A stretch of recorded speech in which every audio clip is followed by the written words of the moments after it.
Conocerán la verdad y la verdad los hará libre. El día de hoy presenta estudio exegético completo a la Biblia. Estos estudios fueron realizados por el teólogo erudito John Vernon Magee.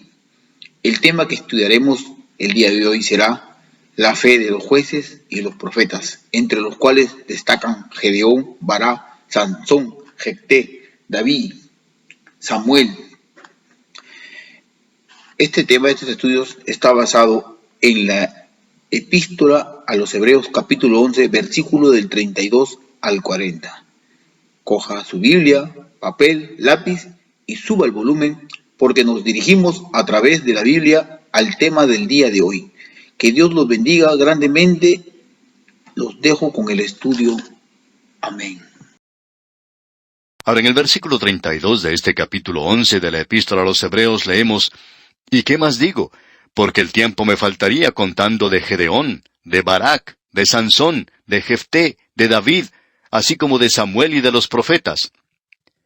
El escritor de esta epístola a los Hebreos llega a este punto en particular de la palabra de Dios en el Antiguo Testamento y se pregunta: ¿qué puedo decir ahora? Él puede dirigirse en cualquier dirección y puede poner una lista de héroes, si usted quiere llamarlos así, de héroes de la fe. Él puede demostrar cómo la fe ha obrado en las vidas de los hombres y de las mujeres. Él presenta aquí una lista y nos habla claramente diciendo que él no puede discutir a ninguno de estos, pero cualquiera de estos puede ser incluido y es incluido en este maravilloso capítulo. Y él dice: porque el tiempo me faltaría contando de Gedeón, de Barak, de Sansón, de Jefté, de David, así como de Samuel y de los profetas.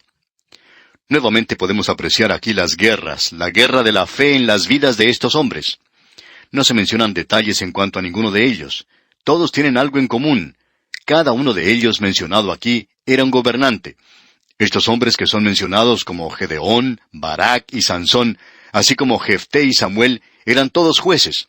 David fue un rey, así que todos tenían cargos de importancia, y todos ellos estaban tomando parte en una guerra por Dios. Cada uno de ellos la ganó por fe. Aquí tenemos la historia de Gedeón, y si hubo alguna vez un hombre con una fe débil, ese fue Gedeón. Gedeón fue una persona muy débil. En algunas iglesias tienen una banda o un grupo de Gedeón. Lo que quieren decir con esto en realidad es que tienen una cantidad pequeña. Pero amigo oyente, no es la pequeña cantidad lo que se destaca en cuanto al grupo de Gedeón. Es la fe que tenían esos hombres. Y Gedeón en realidad era un hombre que tenía muy poca fe. No vamos a entrar en detalles con cada uno de estos mencionados aquí, pero notemos por un momento nada más a este hombre Gedeón. Gedeón era un juez cuando los madianitas se habían apoderado de la tierra de Israel. La gente de allí ni siquiera podía recoger la cosecha. Los madianitas se las quitaban. Y Gedeón, un hombre joven, se encontraba sacudiendo trigo en el lagar, un lugar donde no debería estar. Por lo general se lleva el trigo a la cumbre de una montaña, se lo lanza hacia arriba en el aire, y el viento se lleva entonces todo el tamo, y el trigo caía limpio donde estaba el trabajador. El viento sopla en esa tierra por las tardes. Si usted tiene oportunidad de visitar ese lugar, amigo oyente, puede darse cuenta de cómo sopla el viento allí, especialmente durante el mes de junio, que es la época de la cosecha. Hay muchos lugares que aún en el presente cosechan los granos de la misma manera, y uno puede ver los trabajadores haciendo esta tarea en el día de hoy. Ahora, Gedeón era un cobarde. Él llevó el trigo al lagar. Eso se encuentra en un lugar bajo en el valle. Nadie lo podía ver allí. Ese era el lugar más bajo. Y si uno quiere ver a una persona frustrada, mire a Gedeón allá abajo, cuando él lanza el trigo hacia arriba, y no hay nada de viento allí para hacer volar el tamo. ¿Y qué es lo que sucede entonces? Todo eso vuelve a caer sobre él y se le mete entre la ropa. No podemos pensar en nada que pueda ser más desanimador que lanzar el trigo de esta manera y que todo vuelva a caer sobre uno. Bueno, así era Gedeón. Fue en ese momento en que se le aparece el ángel de Jehová a Gedeón y le dice: varón esforzado y valiente. Bueno, esa no era en realidad la forma apropiada de dirigirse a Gedeón. Y éste pensó que el ángel tal vez estaba hablándole a otra persona. Creemos que él tal vez levantó la cabeza y dijo: ¿quién? ¿Yo? Bueno, él es un gran cobarde, y está dispuesto a admitirlo. Él dijo que pertenecía a la tribu más pequeña. Mi familia, dijo, es una familia pequeña en la tribu, y yo soy el más pequeño de todos en la familia. tú has elegido a la persona más insignificante de todas. Yo no soy nadie. Y Dios le contesta, esa es la razón por la cual te he elegido, porque tú eres nadie. Yo quiero que tú me creas. Y usted descubre que Dios comenzó a fortalecer la fe de este hombre hasta que llegó un día que con solo 300 hombres, él fue capaz de derrotar a los madianitas. Amigo oyente, es la fe operando en la vida de este hombre. ¿Cuánta gente hoy, aun aquellos que son creyentes, piensan que tiene que haber alguna gran demostración, alguna gran reunión, si es que algo va a ser de parte del Señor? Amigo oyente, Dios no actúa de esa manera. Nosotros pensamos que la obra más grande para Dios está siendo desarrollada por personas y por grupos pequeños en todas partes. Y uno puede ver esto en lugares realmente pequeños. Usted puede encontrar a creyentes que son realmente activos, que son verdaderos testigos del Señor. Uno no escucha mucho en cuanto a esto. Esta gente no parece recibir ninguna clase de publicidad. Uno puede encontrar estos creyentes que ni desean siquiera que sus nombres sean mencionados. Algunos sufren persecución, pero son verdaderos testigos. Amigo oyente, hay muchos Gedeones en el mundo hoy y ellos están actuando por fe. No creemos que sea el tamaño de la reunión, ni la grandeza de la publicidad, ni cosas por el estilo. Creemos que Dios está actuando en maneras misteriosas para realizar sus maravillas. Así es que aquí tenemos a Gedeón, a Barak y a Sansón. No sabemos si nosotros incluiríamos o no a Sansón en esta lista. Sansón fue un completo fracaso en cuanto a su servicio se refiere. Pero él creyó a Dios. Llegó un momento cuando el Espíritu de Dios vino sobre él y él comenzó a librar a Israel. Pero él nunca llegó a completar su tarea. Luego tenemos a Jefté y también a David. Podríamos detenernos aquí a hablar mucho en cuanto a David y también de Samuel y de los profetas. Pero él dice aquí con toda claridad que le faltaría el tiempo para contar de todo esto. Y nosotros podemos apreciar que el tiempo se nos está yendo también a nosotros y no nos va a alcanzar. Pero notemos lo que hicieron estas personas. Era una guerra de fe. Y aquí en el versículo 33 leemos que por fe conquistaron reinos, hicieron justicia, alcanzaron promesas, taparon bocas de leones. Sabemos que se refiere a algo exactamente aquí. Se refiere a Daniel. Él no ha sido mencionado por nombre aquí, pero es a él a quien se refiere.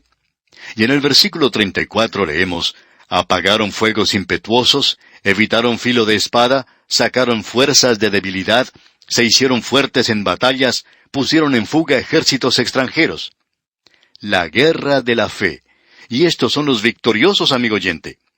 Tendremos luego otro grupo de personas mencionado. Estos son aquellos de los cuales no se escucha hablar mucho hoy. Estos son aquellos que no reciben una victoria externa. Son aquellos que, según nuestro juicio, si uno quiere buscar héroes, estos son los verdaderos héroes de Dios. Los veremos a profundidad y los estudiaremos, Dios mediante, en nuestro próximo estudio. Es nuestra oración que la fe en Dios sea la norma que rija su vida. Continuamos hoy, amigo oyente, nuestro recorrido por la Epístola a los Hebreos.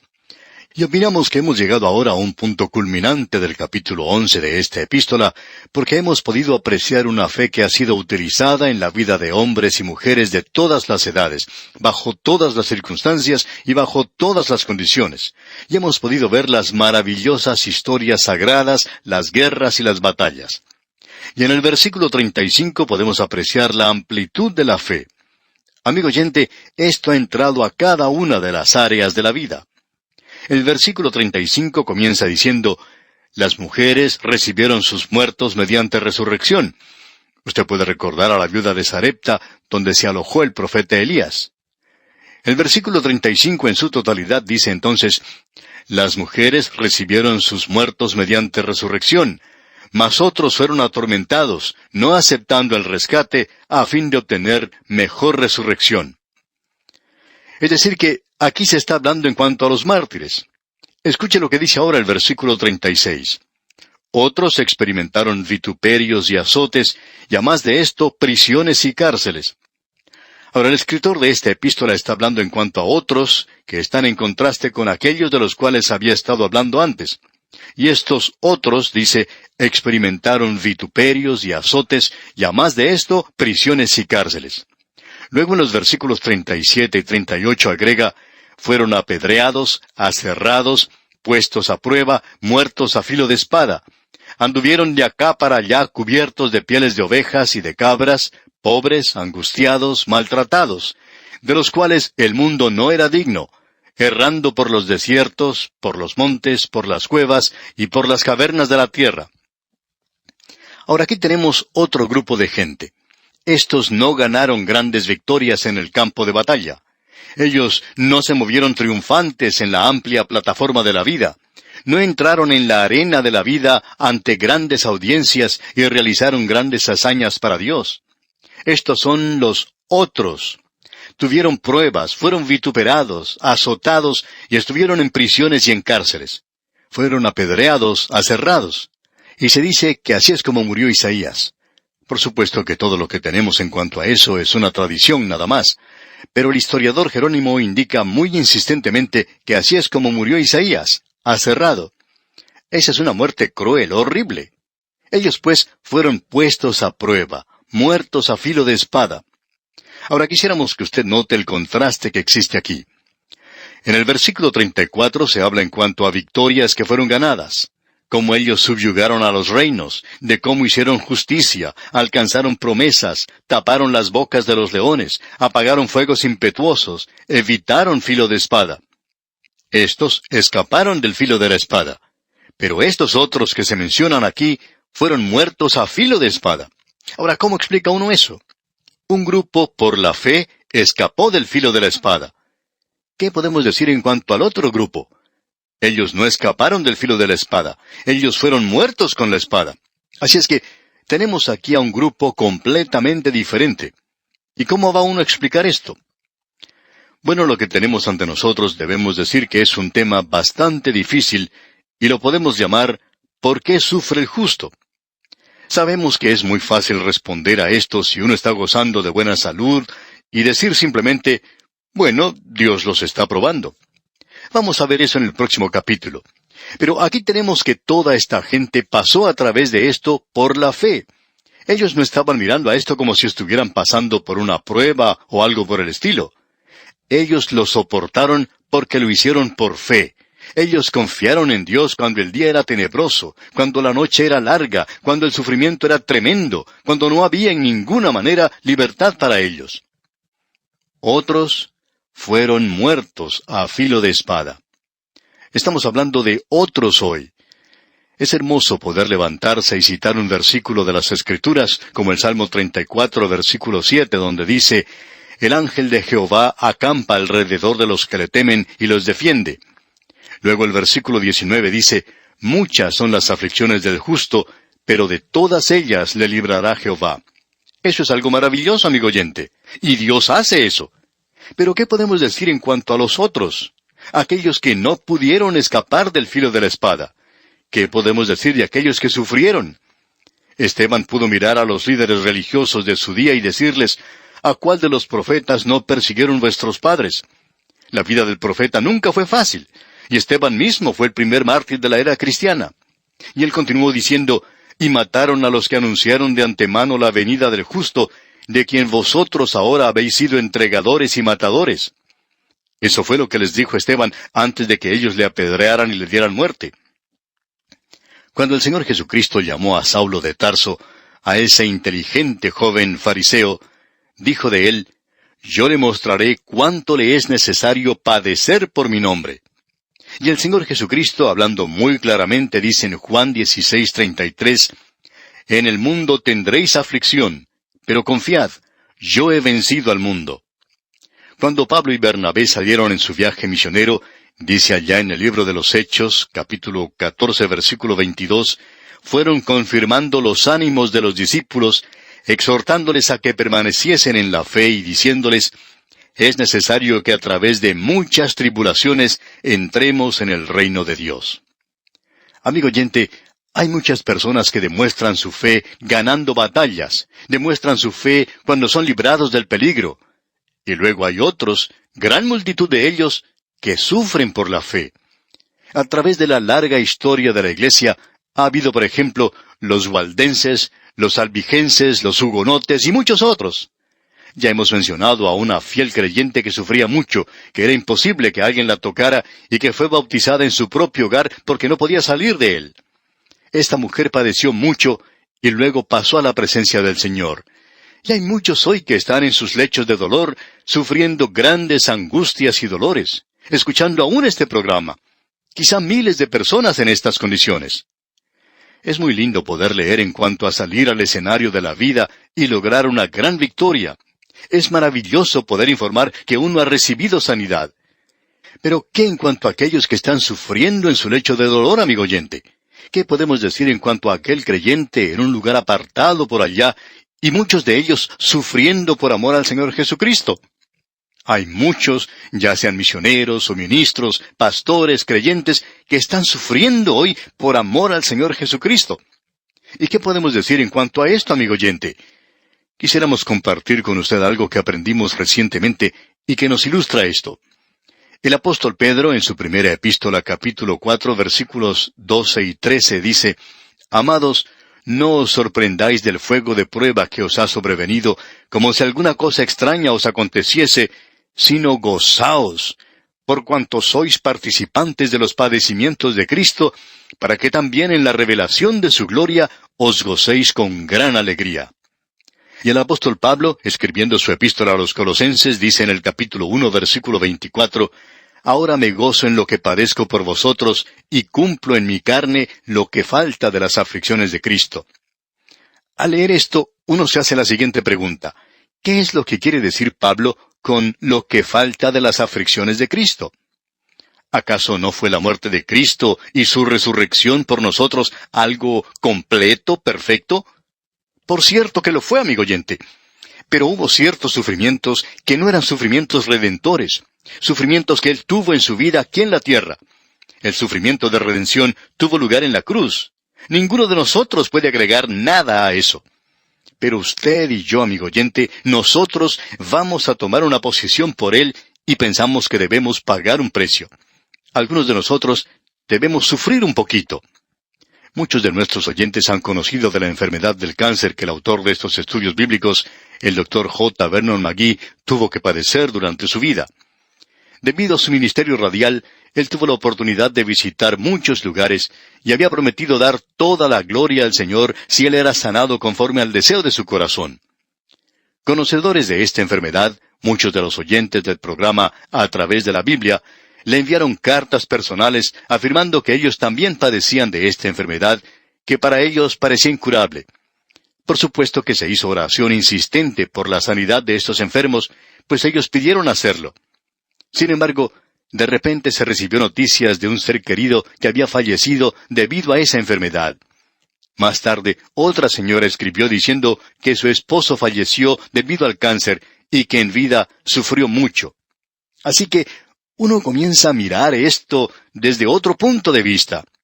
Dios, amigo oyente, no siempre lo sana a uno. Piense solamente en los miles que se encuentran en el día de hoy en los hospitales. Piense en los miles que están en esos lechos de dolor. Amigo oyente, estamos pensando en los demás ahora. ¿Y usted sabe lo que el Señor hace a veces? Él nos da otra enfermedad. Y usted puede decir, ¿está usted acusando al Señor por eso? Por cierto que sí, amigo oyente. Él dice, y yo te voy a dar otra espina en la carne para que cierres tu boca. Tú estás hablando demasiado. Tú estás jactándote de que yo he actuado a favor tuyo, y así ha sido. Pero quiero que sepas una cosa, que no he actuado así en la vida de los demás. Después de todo, eso es un signo de que ellos son grandes santos. Ellos son los que en realidad están sufriendo. Ellos son los que conocen lo que la verdadera fe es. Tú no conoces lo que es la fe y lo que es en realidad confiar en mí en un momento como este. Y amigo oyente, a veces Él nos hace ir a parar a nuestro lecho de dolor y nunca sufrimos como sufrimos entonces. Y a veces no es solo una enfermedad, sino que podemos sufrir 2 o 3. Llegamos a pensar entonces que el Señor está en contra nuestra. Y el Señor muchas veces nos habla de forma muy directa y particular y nos llama la atención en pasajes de las Escrituras como este capítulo 11 de la Epístola a los Hebreos, por ejemplo. Y cuando pensamos que estamos sufriendo mucho, llegamos entonces a leer estas palabras que dicen, otros fueron puestos a prueba, muertos a filo de espada.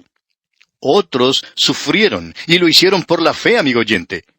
Ya sea que usted pueda caminar y dar su testimonio e incluso decir cómo Dios le ha sanado, Y donde quiera que usted vaya, puede decir el éxito que ha tenido en sus negocios. Permítanos recordarle que en el día de hoy hay multitud de santos de Dios que están sufriendo. Ellos están pagando precios tremendos. ¿Sabe usted cómo lo están haciendo? Lo están haciendo por la fe. Y ellos tienen mucha más fe que la que nosotros tenemos. Creemos que ellos son santos elegidos y mucho mejores que lo que usted y yo podemos ser. Por cierto que nos sentimos muy conmovidos por las cartas que recibimos y podemos leer en cuanto a algún creyente maravilloso que se encuentra por allá en un lugar muy apartado, al cual solo puede llegarse a caballo y luego uno tiene que bajarse y caminar otro trecho para poder llegar al lugar donde está. Se encuentra en ese lugar por Dios hoy y está sufriendo, amigo oyente. Aquí tenemos una gran cantidad de gente y ellos son simplemente llamados otros. Otros. No queremos que usted se olvide de los otros hoy. Estos están viviendo por fe y muriendo por fe también. Cuando mueren, entonces finaliza ese sufrimiento para muchos de ellos.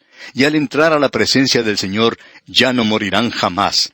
Eso nos gusta mucho. Eso tiene un significado nuevo para nosotros y esperamos que también tenga un significado nuevo y especial para usted.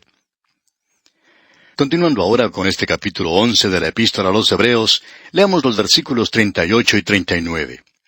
De los cuales el mundo no era digno, errando por los desiertos, por los montes, por las cuevas y por las cavernas de la tierra.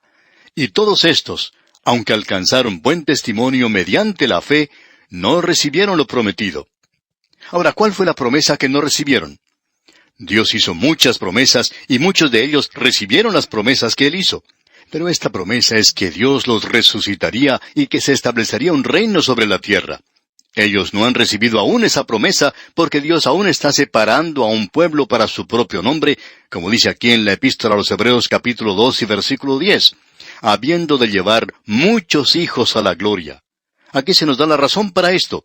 Y todos estos, aunque alcanzaron buen testimonio mediante la fe, no recibieron lo prometido. Y el versículo 40 dice, proveyendo Dios alguna cosa mejor para nosotros, para que no fuesen ellos perfeccionados aparte de nosotros. Dios estaba pensando en nosotros. ¿No demuestra así su gracia, amigo oyente? Para que no fuesen ellos perfeccionados aparte de nosotros. Dios está llamando pacientemente un pueblo de este mundo para su nombre, y esa es la iglesia. Y hasta cuando la iglesia llegue a ser completa, Él va a continuar llamando, porque creemos que en el día de hoy Él está llamando a muchos que salgan de este mundo en el cual vivimos, y eso es lo que tenemos aquí. Aquí tenemos al mundo y la obra de la fe. Permítanos decir lo siguiente, amigo oyente, y esperamos no ser malentendidos. Quisiéramos dirigirnos expresamente a los jóvenes. Hay muchos jóvenes que nos escuchan en nuestros programas y que también nos escriben, y quisiéramos dirigir unas palabras directamente a ellos. Lo que queremos decir es algo delicado y no queremos ser malentendidos porque ese no es nuestro propósito. Pero no nos gusta escuchar el testimonio de algún joven que ha sido salvo apenas por una semana, o por un mes, o 3 meses. Ahora alguien nos va a decir, «Pero usted lee cartas de personas así». Sí, amigo oyente, lo hacemos y nos regocijamos con ellos. Pero, amigo oyente, lo que queremos decirle a los jóvenes es que es bueno tener un testimonio durante una vida. Hace algún tiempo recibimos una carta de una persona que hablaba de un hombre que había recibido al Señor Jesucristo como su Salvador personal hace como 30 años, y él tuvo un testimonio maravilloso, y en su entierro se habló de la fe que este hombre tenía. Hay jóvenes que dicen que han salido de cierta actividad en la cual muchos han aceptado a Cristo, y dicen, ¿no es eso maravilloso? Y por supuesto que lo es, amigo oyente, pero será más maravilloso todavía si dentro de 3 o 4 años, o quizá 30 años, todavía usted puede decir que estas personas vivieron y murieron por la fe. Queremos concluir este capítulo pensando en esto ahora, porque pensamos que es algo muy importante. Hay personas que opinan que la fe es algo que no se ha probado, que la fe es algo de lo cual uno no puede estar bien seguro, que en realidad no tiene una buena base. Amigo oyente, aquí tenemos una gran compañía de testigos, y muchos de ellos viven largas vidas. Viven por la fe. Han descubierto que sí obra. El autor de estos estudios bíblicos, el Dr. J. Vernon McGee, contaba que cuando era invitado a predicar, no presentaba mensajes apologéticos. Cuando a él se le pedía que hablara y tratara de presentar un mensaje que probara, que demostrara que la Biblia es la palabra de Dios, él contestaba que no le gustaba presentar esa clase de mensajes. Sencillamente presentaba un mensaje de la Biblia, permitiendo que el Espíritu Santo hiciera eso. Cuando era invitado a hablar a los jóvenes, no trataba de probar que la Biblia es la palabra de Dios. Sencillamente predicaba la palabra de Dios a los jóvenes, y luego podía notar que muchas de esas vidas jóvenes habían sido ayudadas, habían recibido nuevas fuerzas por medio de la palabra de Dios. Y esto es lo que él testificaba. Así que no es necesario probar que la Biblia es la palabra de Dios. No es necesario que alguien nos diga cuán maravillosa es la fe. No es necesario que alguien le diga si la fe obra o no, porque no solo pensamos que la fe obra, sabemos positivamente que la fe obra. Conocemos muy bien que así es. ¿Y sabe, amigo oyente, cómo es que lo sabemos? Lo sabemos porque lo hemos experimentado ya por mucho tiempo y sabemos que obra. Cuando el hombre construyó el aeroplano y lo hizo volar, había quienes decían que no podían creerlo, que no podían creer lo que sus ojos veían. Bueno, hay personas hoy que son así de ciegos espiritualmente. Estas personas dicen, yo quiero que ustedes me prueben esto. Amigo oyente, si usted es una persona honrada y quiere dejar o abandonar el pecado en su vida y volverse al Señor Jesucristo y confiar en Él como su Salvador personal, quisiéramos conversar con usted de aquí a 3 años. Pensamos que entonces nadie necesitará probarle nada a usted. Usted sabrá que obra. Y hay multitud de personas alrededor nuestro en este instante que pueden decir un amén a lo que acabamos de decir. Usted sabe que Dios obra. Es algo real, genuino, verdadero. ¿Por qué no sale usted del mundo de la fantasía y entra a un mundo de realidad y encuentra por sí mismo lo que Jesucristo puede hacer por usted? Bien, amigo oyente, vamos a detenernos aquí por hoy. Retornaremos, Dios mediante, en nuestro próximo programa, en la continuación de este estudio de la Epístola a los Hebreos.